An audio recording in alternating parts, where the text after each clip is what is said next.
have new information on a Fox 12 Investigates exclusive that we've been reporting on for weeks now. Patients dealing with the devastating news of incorrect pathology results may take legal action. Fox 12 Investigates sat down with a local lawyer who was in talks with a handful of Providence Health patients who were given incorrect pathology results. Investigative reporter Adrian Thomas has the story. Since the middle of last month, the Fox 12 Investigates team has learned of nearly a dozen patients within the Providence, Oregon health system who were given wrong pathology results by a pathologist named Dr. Jeffrey Harder. We've confirmed the identity of the pathologist in question after reviewing medical records that were shared with us by several of these patients. We know of a handful of patients who've met with a local medical malpractice attorney, and we sat down with him to get perspective on possible legal implications.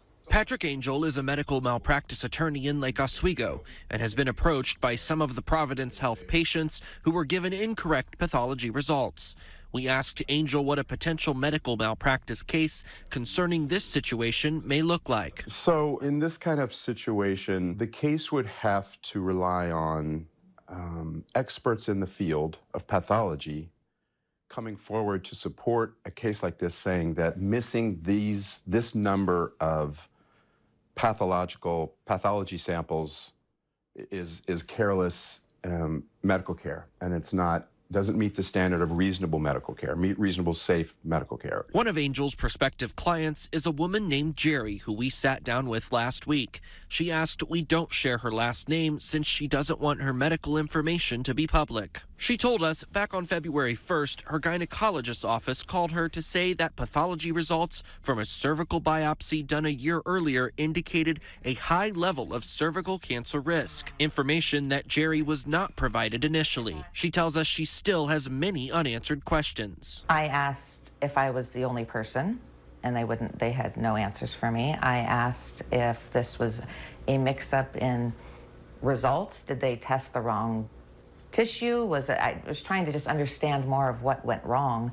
They wouldn't answer any of those questions. A recent statement from a Providence Health spokesperson about potential legal action being taken by affected patients reads in part, quote, "The concerns about these reviews surfaced during our own routine quality review process. We are engaged in a thorough investigation of this matter, and it's a critical priority for us to actively reach out to those patients who are currently affected and their clinicians." Patrick Angel has worked on medical malpractice cases for years, but says this situation within Providence Health stands out. Have you ever dealt with a case like this before, specifically with pathology reports read incorrectly and it potentially affecting dozens and dozens of people? Not like this one. I don't think so, no. And it makes you wonder why one pathologist, as we understand it, as the news is reported and as the hospital has responded, one pathologist has a cluster of misses in a certain time period. Adrian Thomas, Good Day, Oregon. Now, based on our initial reporting on the situation, that time period where these patients were given incorrect pathology results occurred during the first half of 2023. Our attempts to reach Dr. Jeffrey Harder for comment have been unsuccessful. Representatives for Providence Health have not commented on Harder specifically, but have told us that the pathologist in question is not providing services at Providence.